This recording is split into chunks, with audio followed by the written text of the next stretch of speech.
used to commute to the assembly line at 4:30 or 5 o'clock in the morning, I would pass that very dreary time with the puzzle page, which I would take from the newspaper subscription from the landlady of the boarding house in which I was living at the time.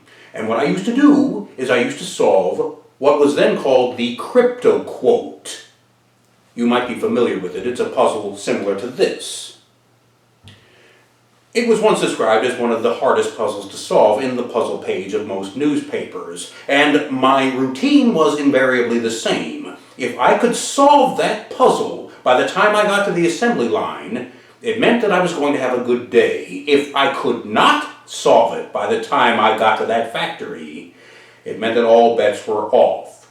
And what made this for an even more frustrating, sometimes downright exasperating trip is the method in which I would solve this puzzle. You see, I wouldn't use a pen. I wouldn't use a writing utensil of any kind. I would just solve it, as it were, in my head. Now, why and how anyone would go about solving a puzzle this way, I would think would be self-evident, owing to your own potential experiences. Have you ever had a very long bus ride ahead of you, and you didn't know how you were going to pass that time, and then you happen to see a crumpled up newspaper that some other passenger had discarded on one of the seats, and lo and behold, the puzzle page is still there. Now you'll have something to do. You grab it, only to discover that he already did it. It's already been filled out. Or better still, it's half filled out, and half of those answers are all wrong. It's useless. It's tainted. Worthless. And you settle back for the tedium of that bus ride. I had that happen to me one too many times, and I made up my mind that if there was any way that I could break that cycle, I would. And that's when I hit upon the idea of solving the puzzles without using any kind of writing implement. Now that's the why I did it. The how is very simple. It's exactly like it sounds. You just sort of stare at it, concentrate, and you use your recollection, your sense of recall. You remember where everything goes, what you solved so far, and then you double check, triple check, cross-reference, and before long, you've solved it. And before long, not only was I solving the cryptoquote, but also the jumble, the word search, and then the mother of them all, the crossword puzzle. Same way, just double checking and remembering and cross-referencing with the clues and so on and so forth. Very simple, even though it's not as simple as it sounds.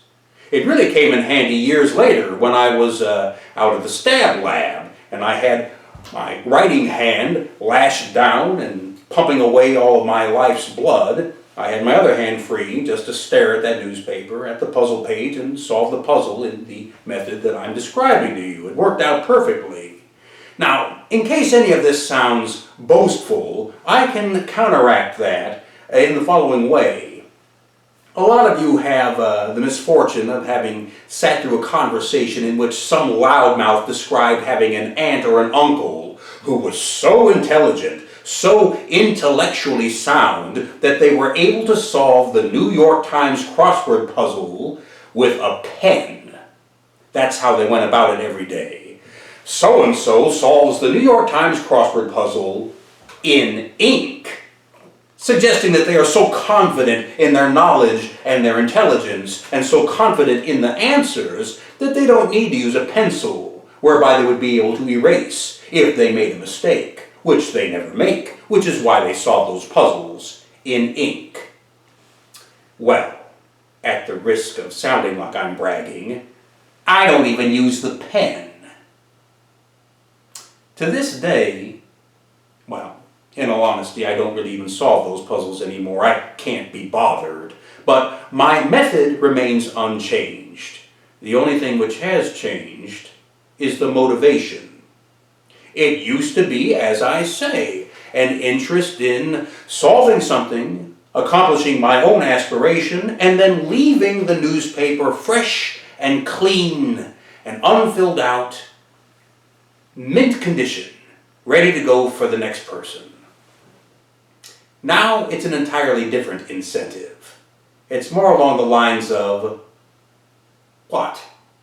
You expect me to agonize through all of this work for you? You expect me just to give you the answers? You expect me to sit here and take this veritable SAT test and then just hand you a cheat sheet? Oh, no, no, no.